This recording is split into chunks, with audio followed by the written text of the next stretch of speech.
Assalamualaikum warahmatullahi wabarakatuh. Selamat sejahtera murid-murid. Hari ini cikgu ingin mengajar kamu mata pelajaran Bahasa Melayu tahun 1, tema 3, pentingkan kebersihan dan kesihatan. Unit 7, telitinya Rizal. Tajuk, kata kerja pasif. Objektif pembelajaran kita pada hari ini ialah murid dapat membina ayat menggunakan kata kerja pasif dengan betul. Apa itu kata kerja pasif?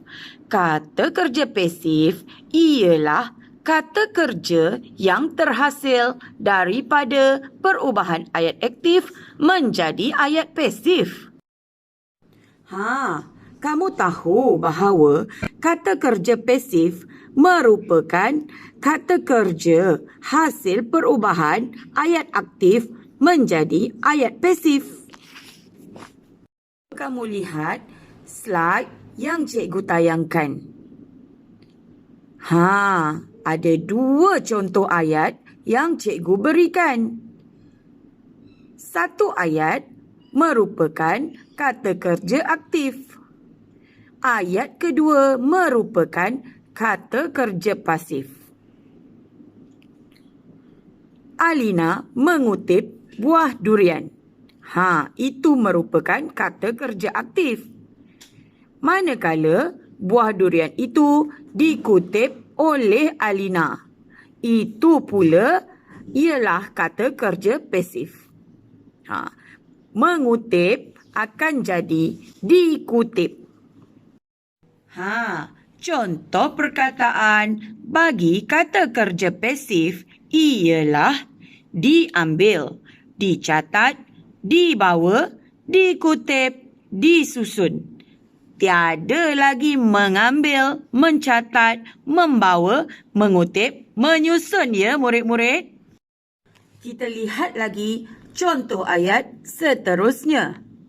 Cerita itu disampaikan oleh Nabila. Cerita itu merupakan objek bagi ayat. Disampaikan merupakan kata kerja pasif, manakala Nabila merupakan pelaku bagi ayat. Murid-murid, mari kita lihat ayat seterusnya. Buku itu disusun oleh ibu dengan rapi. Objek bagi ayat tersebut ialah buku itu. Manakala disusun merupakan kata kerja pasif. Ibu pula adalah pelaku bagi ayat. Dah keluarkan buku teks ke belum? Mari kita buka buku teks muka surat 44. Tajuk kita hari ini, kata kerja pasif. Cuba murid-murid lihat gambar pada buku teks muka surat 44. Kat mana agaknya Rizal berada? Ada buku, ada meja, ada papan kenyataan. Kakak membantu Rizal menyapu. Emak pula sedang berada di almari. Mesti Rizal berada di dalam biliknya kan? Jom baca bersama cikgu.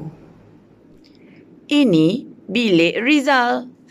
Bilik ini dikemas oleh Rizal. Dia dibantu oleh ayah, ibu dan kakaknya. Agaknya, apa yang sedang dilakukan oleh ayah? Dilap. Cermin tingkap dilap oleh ayah. Dilap itu merupakan kata kerja pasif.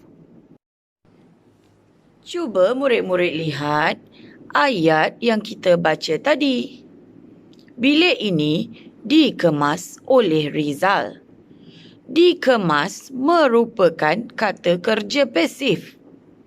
Oleh pula adalah kata sendi.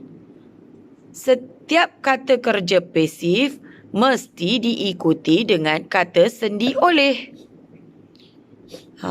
Faham tak murid-murid? Cuba kita lihat ayat seterusnya.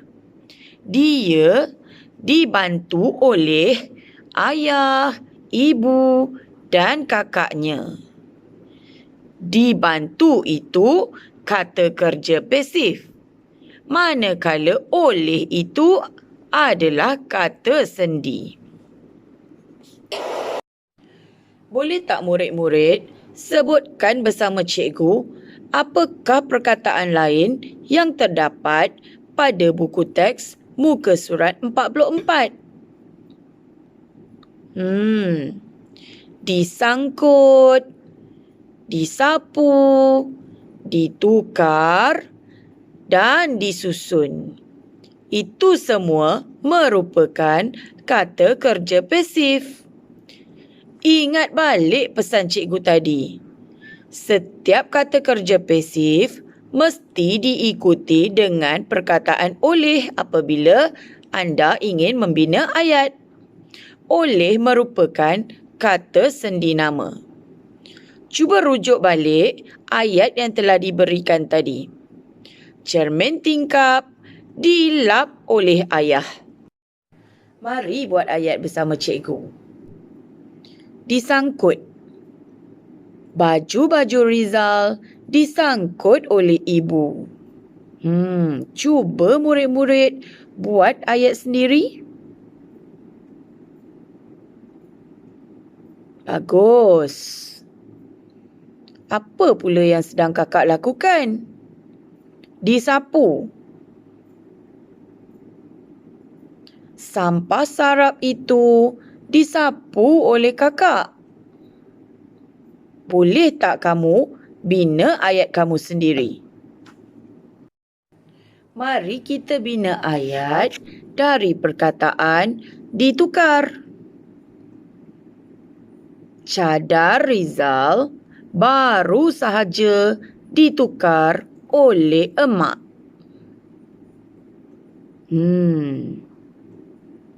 Kenapa emak yang buat ya? Murid-murid, cuba murid-murid bina ayat sendiri dengan menggunakan perkataan disusun. Cikgu harap kali ni biarlah Rizal sendiri yang buat. Nampak tak gambar di situ? Rizal sedang menyusun buku-buku di atas mejanya. Agaknya bagaimana ayatnya? Mungkin boleh buku-buku itu disusun oleh Rizal. Boleh tak? Okey, cuba murid-murid bina ayat sendiri. Cuba murid-murid buka buku aktiviti jilid 1, muka surat 48. Hari ini kita akan belajar bina ayat menggunakan kata kerja pasif. Murid-murid, ingat balik apa yang cikgu pesan tadi? Apabila kita bina ayat dengan menggunakan kata kerja pasif, ayat mesti diikuti oleh objek. Objek adalah ayat pertama.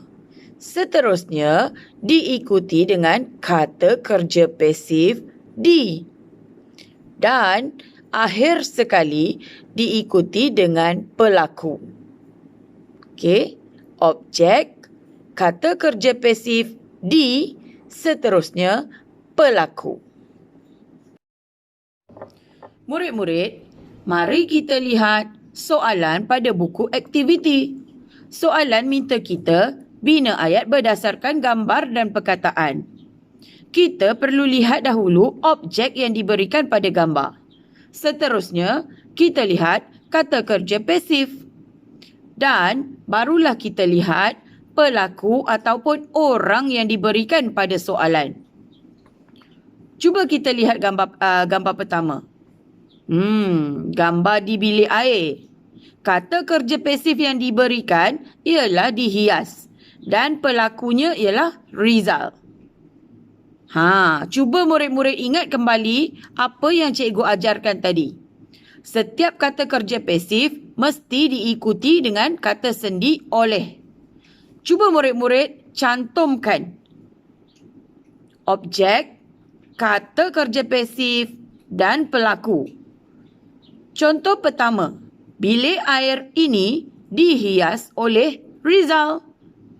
Begitulah adik-adik. Dihias ialah kata kerja pasif, oleh ialah kata sendi. Dah faham? Seterusnya kita lihat gambar nombor 2. Mangkuk tandas, kata kerja pasifnya dicuci dan pelakunya ialah kakak. Mangkuk tandas ini dicuci oleh kakak. Seterusnya soalan nombor 3. Objek merujuk kepada tandas. Tandas dipam oleh ayah. Dipam merupakan kata kerja pasif oleh kata sendi. Ayah adalah pelaku. Tandas dipam oleh ayah. Dan soalan terakhir, nombor 4. Tingkap dibuka oleh ibu. Tingkap dibuka oleh ibu. Dibuka merupakan kata kerja pasif, oleh merupakan kata sendi. Pelaku ialah ibu. Okey adik-adik, selamat mencuba. Bye. Assalamualaikum.